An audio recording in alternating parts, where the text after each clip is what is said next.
So student आ गए हैं next part में आप लोगों के लिए फिर से लेकर एग्रीकल्चर के इम्पोर्टेंट क्वेश्चन।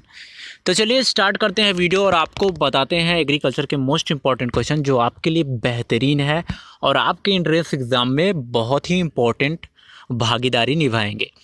तो चलिए स्टार्ट करते हैं। सबसे पहला क्वेश्चन की बात कर ले, पूछा जाता है कि बवास्टीन बीज शोधन के लिए यूज होता है। ध्यान दीजिएगा, बीज शोधन के लिए यूज होता है। बवास्टीन एक केमिकल होता है, रसायन होता है। इसका उपयोग किस लिए करते हैं? तो सबसे पहले बता दूं, इसका उपयोग फफूंदी रोग से बचने के लिए करते हैं। क्या होता है कि जब भी हम बीज डालते हैं, शोधन अगर उसका नहीं करेंगे तो आप बीज डालेंगे अगर मिट्टी में, तो क्या होता है फफूंद लग जाएंगे उसमें। तो उसी से बचने के लिए हम क्या करते हैं, उससे बवास्टीन से क्या करते हैं, बीज शोधन करते हैं। अगला नेक्स्ट क्वेश्चन आपसे पूछा जाता है कि IIPR Indian institute pulse research कहाँ स्थित है? तो आपको बता दूं कानपुर में स्थित है और कानपुर के कल्याणपुर स्थान पे स्थित है। अगला नेक्स्ट क्वेश्चन आपसे पूछा जाता है कि वानस्पतिक सुषुप्तावस्था किसमें पाई जाती है? तो आपको बता दूं धान की देसी और पुरानी किस्मों में सुषुप्ता पाई जाती है। अगला नेक्स्ट क्वेश्चन आपसे पूछा जाता है जो कि बहुत ही इम्पोर्टेंट है। चलिए बात करते हैं। पूछा जाता है कि उत्तर प्रदेश के सस्य जलवायु क्षेत्र की संख्या कितनी है? तो आपको बता दूं उत्तर प्रदेश की जो सस्य जलवायु क्षेत्र की संख्या है वह 09 मतलब कि 9 है। कितना है? 9 है।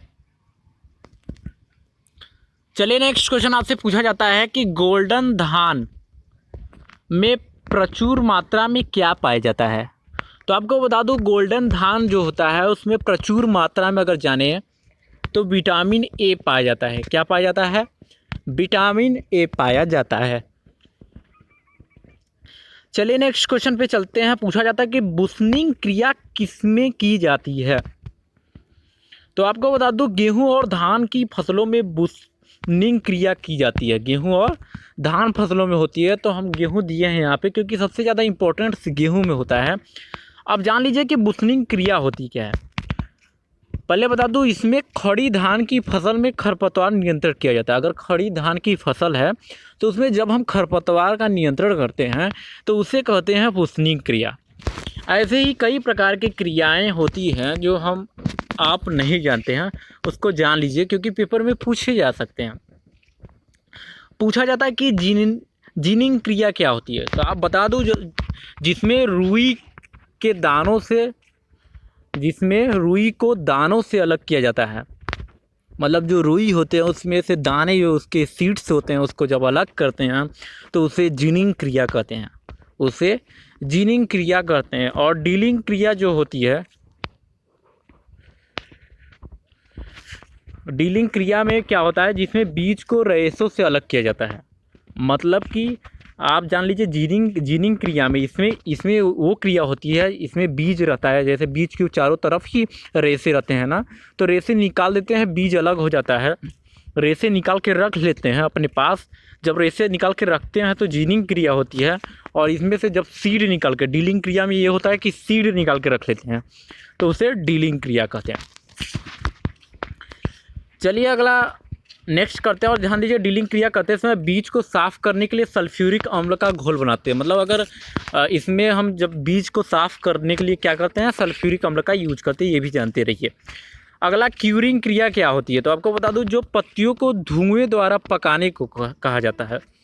पत्तियों को धुएं द्वारा पकाने को क्या कहा जाता है? क्यूरिंग कहा जाता है। ये सबसे ज़्यादा क्या होता है, तंबाकू की पत्तियों का रंग बदलने के लिए प्रयोग किया जाता है। तंबाकू की पत्तियों का रंग बदलने के लिए किया जाता है। अगला नेक्स्ट पूछा जाता है कि टॉपिंग क्रिया। टॉपिंग क्रिया वो होती है जिसमें हम ऊपर वाली पत्तियों को हटाने का कार्य करते हैं।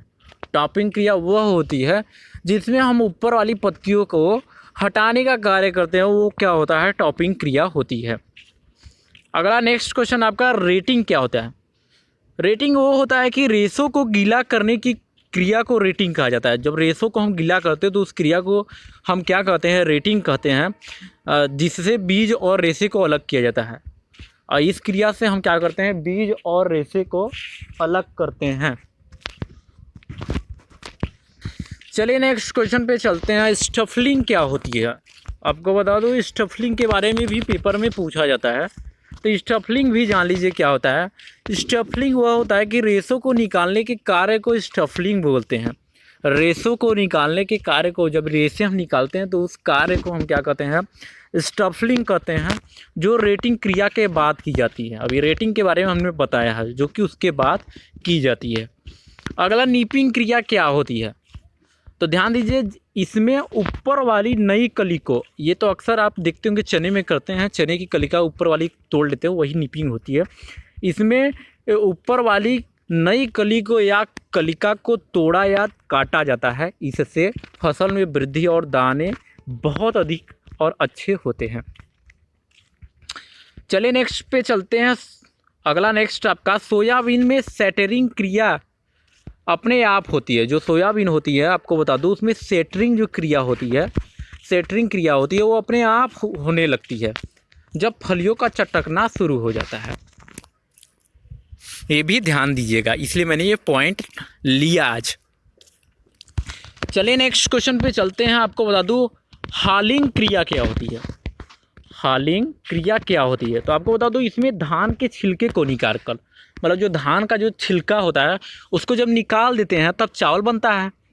और जब चावल बनता है तो यही क्रिया क्या कहलाता है? आपका हालिंग क्रिया कहलाता है। कौन सी क्रिया कहलाती है? हालिंग क्रिया कहलाता है। चलिए नेक्स्ट क्वेश्चन पे चलते हैं। अगला पूछा जाता है कि यूरिया में नाइट्रोजन कितने प्रतिशत होता है? तो आपको बता दूं, यूरिया में जो नाइट्रोजन होता है वो 46% होता है या 46% होता है।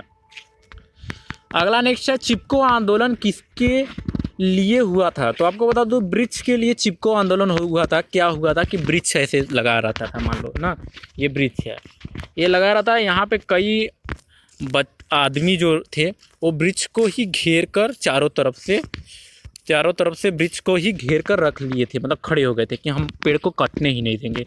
तो चारों तरफ से जब वृक्ष को घेर के उसके तरफ घेराव कर लिए थे, मतलब पकड़ के जब वृक्ष को पकड़ के रख लिए थे, मतलब पकड़ के रखे थे, तो उसी को क्रिया कहते थे चिपको आंदोलन। क्योंकि चिपके थे ना, पेड़ से चिपक गए थे, जिससे वो बचाव कर रहे थे, पेड़ को कटने नहीं दे रहे थे, तो इसीलिए इसका नाम चिपको आंदोलन पड़ा।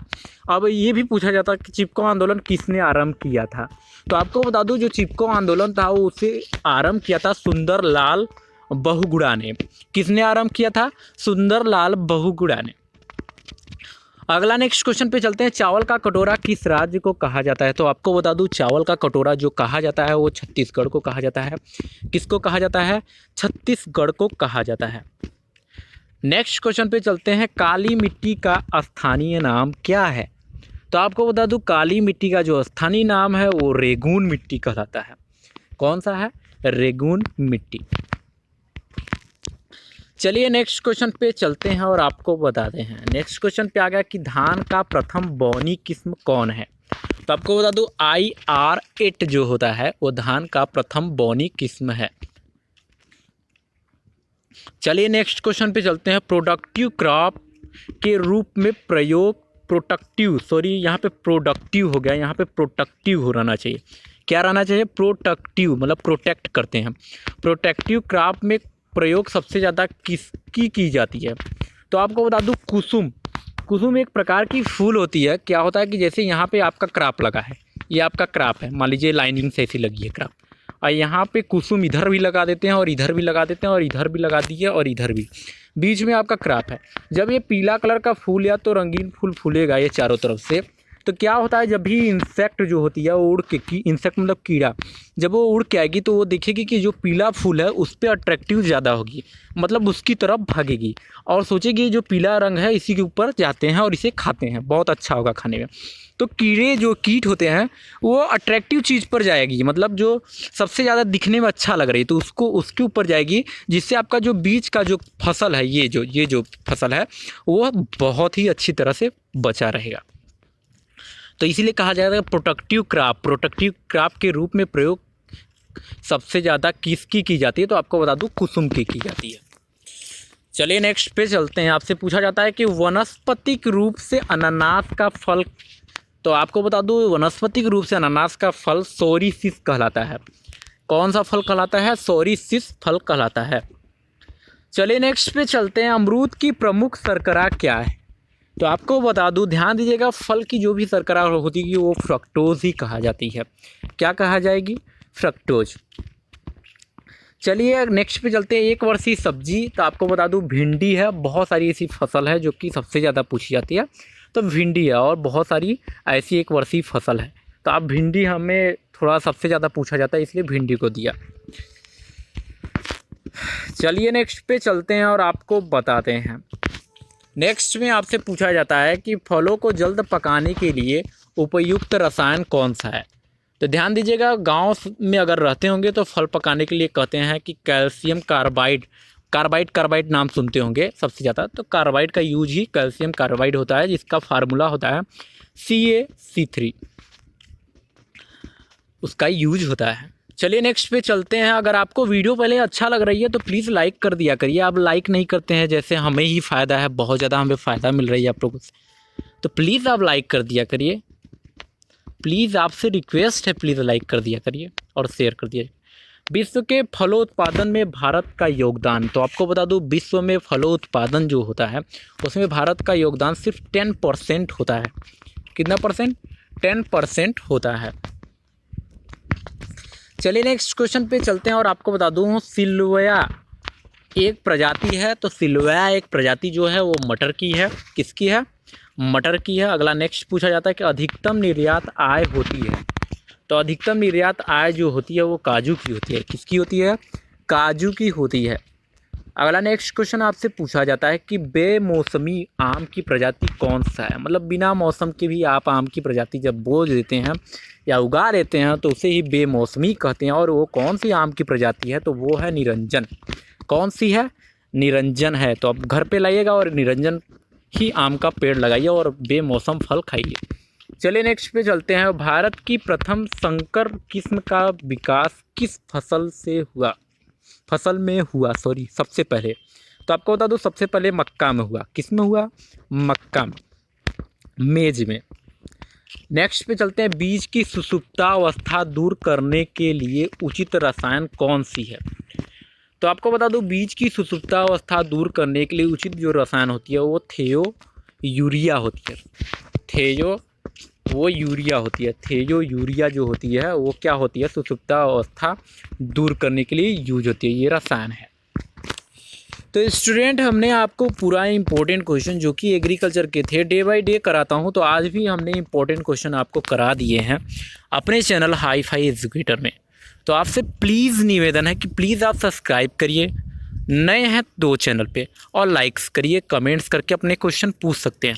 लेकिन आप इसमें से कुछ भी नहीं करते हैं क्योंकि लगता है आपको फ़ायदे नहीं मिल रहे हैं, आपको नहीं लगता कि ये इंपॉर्टेंट क्वेश्चन है। तो स्टूडेंट, सबसे पहले आप चैनल को सब्सक्राइब कर लीजिए और लाइक्स करिए, कमेंट्स करके क्वेश्चन पूछ सकते हैं।